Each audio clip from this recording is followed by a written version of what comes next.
ملګرو د افغانستان او د افغانستان د خلکو لپاره یو ډیر دردونکی او بد خبر دا چې څه خبر د ویډیو را سره تر پای پورې وګورئ. ګرانو مینوالو السلام علیکم، وخت مو بخیر. د کورنیو چارو وزارت مرستیال خوشحال سادات بالاخره له دندې ګوښه شو.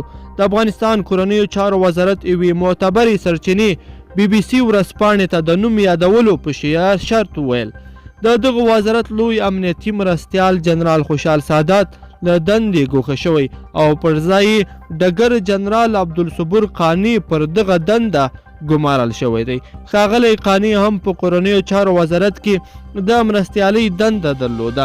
د کورنیو چارو وزارت دغې سرچینې د ښاغلي سادات د لرې کېدو دلایل نه دي روښانه کړي، خو سرچینه زیاتوي په نږدې راتلونکو ورځو کې به د دغې موضوع جزئیات رسما اعلان شي او ولس سره به د دغې موضوع جزئیات ټول شریک کړای شي.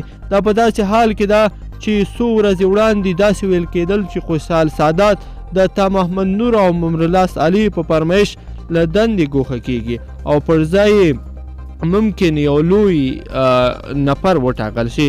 نو په ټولنیزو رسنیو کې هم دې خبر ډیر غبرګونونه راپارولي وو چې له ولسمشر څخه اکثرو افغانانو غوښتنه کړې وه چې باید خوشحال سادات په خپلې اوسنۍ دندې باندې پرېښودلی شي تر څو افغانستان له دغه ناورین یا له دغه خراب بحران څخه وباسي.